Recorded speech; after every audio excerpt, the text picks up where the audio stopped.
आप एज़ोस्पर्मिया और साथ साथ वेरिकोसील के पेशेंट हैं और आप ट्रीटमेंट ले रहे हैं, चाहे आप होम्योपैथी ले रहे हो, चाहे आप आयुर्वेद ले रहे हो, और आपको अभी तक रिज़ल्ट नहीं मिला, तो एक बारी आप उस लाइन ऑफ ट्रीटमेंट को समझिए कि वो आपको दे क्या रहे हैं।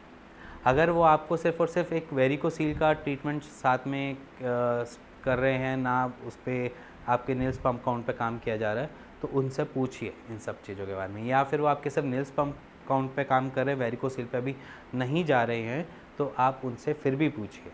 वो इसलिए पूछना ज़रूरी है क्योंकि जब हम कोई भी ट्रीटमेंट करते हैं तो यहाँ पर लाइन ऑफ ट्रीटमेंट दोनों को पैरेलली ही चलाना पड़ेगा, क्योंकि बहुत सारे रीज़न होते हैं कि वेरिकोसील की वजह से भी ब्लॉकेज क्रिएट हो सकती है, पॉसिबिलिटी है।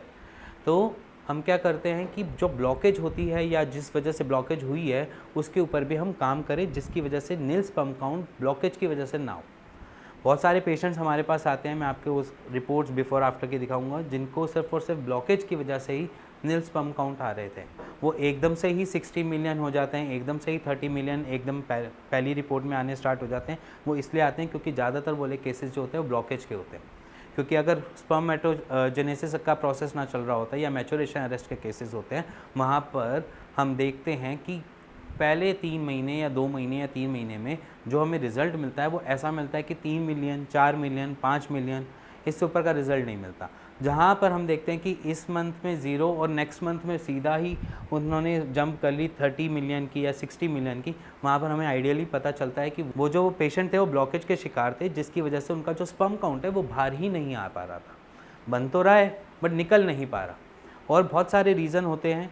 वेरिकोसील की वजह से किसी पेशेंट्स को एट्रॉफी क्रिएट होती है। एट्रॉफी माने कि वहाँ के टेस्टिकल्स जो हैं वो धीरे धीरे अपने साइज़ को छोटा करना चालू कर देते हैं, वहाँ की मसल्स को, वहाँ की एरिया को। तो वहाँ पर जब वो छोटा करना चालू कर देते हैं, वहाँ पर भी देखते हैं कि टेस्टिकल्स अपना फंक्शन पूरा नहीं करने की वजह से स्पर्म प्रोडक्शन 0 कर देते हैं, वो भी देखते हैं।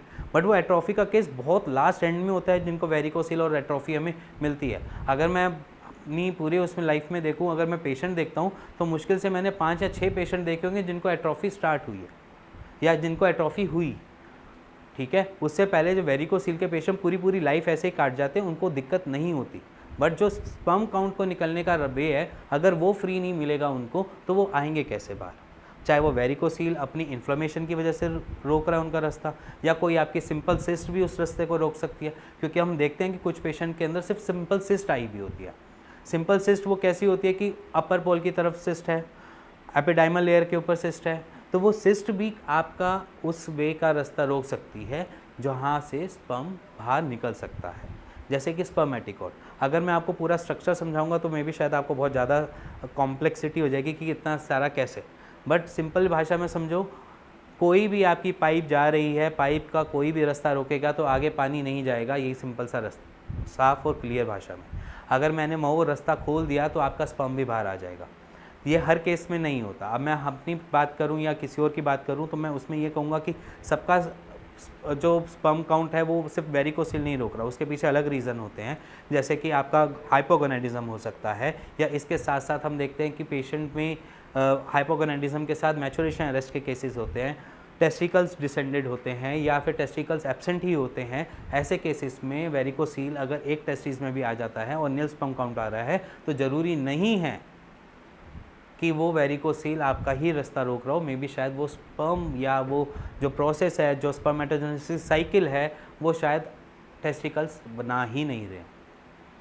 तो सिंपली अगर आप बहुत लंबे टाइम से ट्रीटमेंट ले चुके हैं या बहुत लंबे टाइम से कोई भी दवाइयाँ खाए जा रहे हैं, तकरीबन साल सवा साल से, तो शायद आपको एक टेस्ट आपको करवाने की नीड है, जिसमें आपको ये पता चले कि मेरे टेस्टिकल्स के अंदर स्पर्मेटाजोआ है या नहीं, या स्पर्म है या नहीं।